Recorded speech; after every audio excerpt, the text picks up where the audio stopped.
Survey গাইডলাইনে আপনাদের সবাইকে স্বাগত। ঠিক আছে, আজ আগে যে ভিডিওটা ছিল সেটা হচ্ছে তোমার কন্ট্রোলের ডাইরেক্ট মেথড করেছিলাম। কি ছিল টাইটেল? ছিল when the area is small and can be controlled from a single system। তো এই ভিডিওর লিংক আমি আমার নিচে ডেসক্রিপশন বক্সে দিয়ে দেবো। তো আজকে আমরা যেটা করব সেটা when the area is oblong cannot be controlled from single system। মানে কি, একটা পেশাব একটা সিস্টেম করেছিলাম, একটা পেশাব দিয়ে একটা টেন্ডেল বসিয়ে একটা সাথে বসিয়ে আমরা টোটাল কন্ট্রোলটা ড্র করেছিলাম। কিন্তু আজকে যে সার্ভেটা করব, যে কন্ট্রোলের কাজটা করব ডাইরেক্ট মেথডে, সেটার মধ্যে কি একটা পেশাব বলি মানে এরিয়াটা কি হবে খুব লার্জ বড় এরিয়া, সেখানে একটা পেশাব দিয়ে কিন্তু আমরা সার্ভেটা করতে পারবো না। একের বেশি লাগবে, 2-3-4টা লাগতে পারে।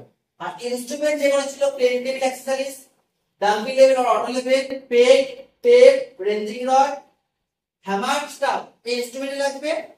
জাস্ট কি হবে যে ডিসকাউন্ট পয়েন্টটা একের থেকে বেশি হবে, সেই নিয়ে কাজটা করব। কিভাবে কাজটা করব তো আমরা স্টেপ বাই স্টেপ দেখব, ভিডিওটাকে স্কিপ করবে না।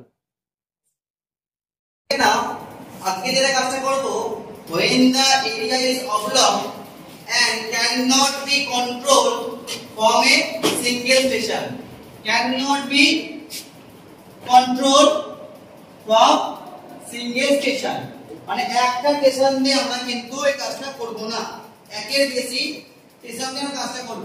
সো আমরা কি করলাম, আমরা একটা বড় এরিয়াতে কাজটা করছি। এটা আগে যে কাজটা করেছিলাম আমরা খুব ছোট এরিয়াতে কাজটা করেছিলাম।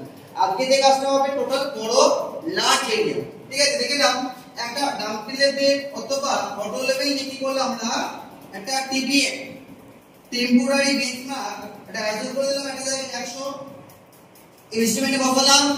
তার এক্সপেক্টে plane table 1, plane table 2, plane table 3, তিনটে প্লেন টেবিল ইনস্ট্রুমেন্ট বসানো আছে।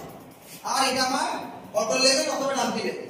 তো আমাকে দেখে না প্রথমত বেঞ্চমার্কের এক্সপেক্টে ব্যাক সাইডে নিয়ে নেওয়া আছে, তাহলে হাইট অফ ইনস্ট্রুমেন্ট কত, আরএল প্লাস ব্যাক সাইড 100.5। আমরা অ্যাজুম করে নিচ্ছি যে আমাদের আরএল ফাইন্ড করতে হবে 99.3, 99.8, 99.85, 99.9, 100। সে আগের দিনের মতো কাজ একইভাবে করব।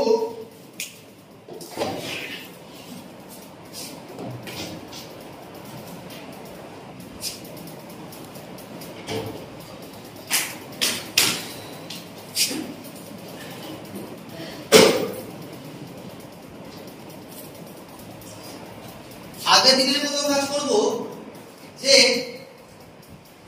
একটা plane table properly centre leveling করে শিফটিং বসানো আছে, এ তে প্রপার সেন্টার লেভেলিং করব। দেন এ থেকে আমরা বি কে দেখব, রেডিয়েশন মেথডের মাধ্যমে আমরা এ থেকে বি মেজারমেন্ট করে নেব। স্কেল একটা ধরে দিতে হবে, অ্যাজুম করে দিতে হবে স্কেল ইজ ইকুয়াল টু 1/200 স্কেলে আমরা এটাকে প্লটিং করে দেব। এবার এ পয়েন্ট থেকে আমরা 99.3 আইডিয়া খুঁজবো। তো 99.3 খুঁজতে গেলে আমাকে কি করতে হবে, তোমরা 1.2, 0.7, 0.65, 0.6, 0.5 যে কোনো কিছু বুঝতে পারো। তারপর আমি এটা অ্যাজুম করে দিচ্ছি এ পয়েন্ট থেকে আমরা 99.3 আরেকটা আমরা এখানে আইডেন্টিফাই করব ফিল্ডে গিয়ে। তাহলে কি দেখবো, একটা, দুটো, তিনটে, চারটে, 5টা। এই পয়েন্টগুলো কি করব আমরা, স্টাফ ধরবো। স্টাফ ধরে কি করব আমরা দেখবো যে ডাম্পিং লেভেল অথবা অটো লেভেলে যদি স্টাফ রেটিংটা আইএস ইন্টারমিডিয়েট স্টাফ 1.2 যদি আসে, সাপোজ দেখা গেল যে এখানে আসলো, তাহলে কি করব, এখান থেকে মার্কিংটা করে নিলাম যে 1.2 টা আসছে। দেন কি করব, এ স্টাফ থেকে মানে এ প্লেন টেবিল এ পয়েন্ট থেকে আমরা কি করব, টেপ দিয়ে মেজারমেন্ট করে নেব কত ডিসটেন্স, এবং অ্যালিগেট দিয়ে এটাকে আমরা কাট করে নিলাম। নেক্সট স্কেলে প্লটিং করে দেখা গেল যে এটা ডিসটেন্সটা 10 মিটার, মানে তোমার 5 সেন্টিমিটার প্লটিং করে দিলাম। তাহলে এই যে পয়েন্টটা পেলাম আর এটা কত পেলাম 99.3 সিমিলার ভাবে আমরা এখানে দেখলাম স্টাফ দিয়ে এ কিন্তু যে স্টাফ ব্যান্ডে থাকলে সে কিন্তু জায়গাটাকে চেঞ্জ করে করে করে করে দেখবে যেন প্রত্যেকটা হেডিং যেন 1.2 আসে 1.2 যদি না আসে তাহলে আমরা কিন্তু 99.3 এটা পাবো না আবার দেখা গেল এখানে ধরলাম এখানে দেখা গেল 1.2 আসছে তাহলে 1.2 আসে মানে আমার কি 99.3 এটা পেয়েছি তো আবার কি করব এই পয়েন্ট থেকে ডিসটেন্সটা মেজারমেন্ট করে নেব এলইডি দিয়ে কাট করে দিলাম এলইডি দিয়ে কাট করে দিলাম আর ডিসটেন্সটা মেজারমেন্ট করে দিলাম তাহলে কি আসলো তোমার 99.3 সিমিলার ভাবে আবার এখান থেকে দেখলাম এই পয়েন্টে দেখলাম এখানে দেখা গেল যে তোমার 1.2 স্টাফ রেটটা আছে আমার স্টাফ রেটটা 1.2 কেমন আছে এটা থেকে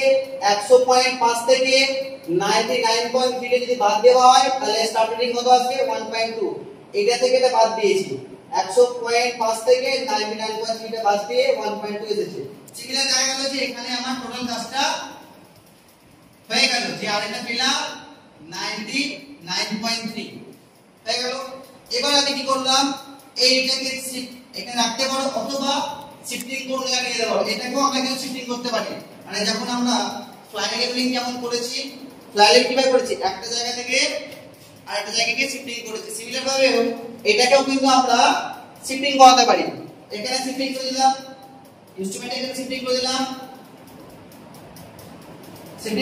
শিফটিং করে করতে পারো অথবা আমি এখন আমার কাজের সুবিধার জন্য বোঝানোর জন্য আমি ইনস্ট্রুমেন্টটা আমি এখানে রেখেছি জাস্ট প্লেন লিমিটে শিফটিং করা আছে তাহলে আমার এখানে কি আছে যে হাইট অফ ইনস্ট্রুমেন্টটা আমার এখানে ফিক্স থাকবে আমি যদি এটাকে চেঞ্জ করে দিই তাহলে হাইট অফ ইনস্ট্রুমেন্ট কি হবে চেঞ্জ হয়ে যাবে কি হবে আমি যদি ইনস্ট্রুমেন্টটাকে যে এখানে শিফটিং করি তাহলে কি হাইট অফ ইনস্ট্রুমেন্ট আমার চেঞ্জ হয়ে যাবে তো আমি সেটা না করে আমি এখন এটা দিয়ে বোঝাচ্ছি কিন্তু আমরা শিফটিং করতে পারি কারণ বড় লার্জ এরিয়া এটাকে আমরা শিফটিং করতে পারি সো এবার আমি দেখা গেল যে এই পয়েন্টে আরেকটা পেলাম 99.3 তাহলে আমরা এখানে চলে গেল এখানে আরেকটা আছে 99.3 আরো একটা কথা বললাম যে আমি একটা পয়েন্টে একটা আরএল ফাইন্ড করব এটা কিন্তু না একটা পয়েন্টে আমি কি একটা আরএল ফাইন্ড করব এটা কিন্তু না একটা আমি 10টা আরএল ফাইন্ড করতে পারবো একটা পয়েন্টে আমরা 10টা আরএল ফাইন্ড করতে পারি দুটো ফাইন্ড করতে পারি সেটা ফিল্ড ওয়াইজ ডিপেন্ড করবে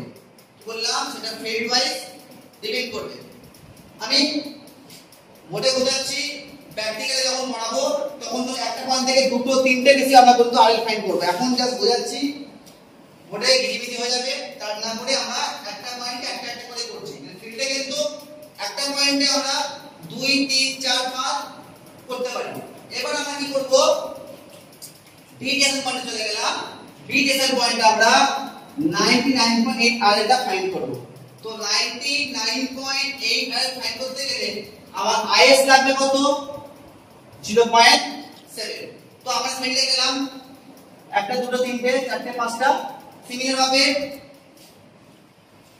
ডাম্পি লেভেল বা অটো লেভেল দিয়ে আমরা কাট করলাম এই পয়েন্টটা কাট করলাম দেন আমরা এলিমেন্ট দিয়ে ওই পয়েন্টগুলোকে মার্কিং করে নিচে রেডিয়েশন মেথডের মাধ্যমে আমরা ডিসটেন্সগুলোকে মেজারমেন্ট করে দিলাম দিয়ে আমাদের এখানে একটা আসলো 99 পয়েন্ট কত 3 না 8 এখানে আসলো 99.8 দেখো প্রত্যেকটা কন্ট্রোল লাইন একটা কি করছে একটা ক্লোজ সার্কিট ক্রিয়েট করছে প্রত্যেকটা কন্ট্রোল লাইন একটা করে ক্লোজ সার্কিট আর বদ্ধ বর্তনী ক্রিয়েট হচ্ছে এবার সিমিলার ভাবে বি থেকে সি তে যাব সি থেকে ডি তে যাব এইভাবে কি করব আমরা টোটাল আর এর একটা ম্যাপের মধ্যে প্লটিং হয়ে যাবে সেই ম্যাপটা আরো ভালো করে দেখাচ্ছি আমি এ পয়েন্ট এটা বি এটা সি এটা ডি দেখা গেল যে এখানে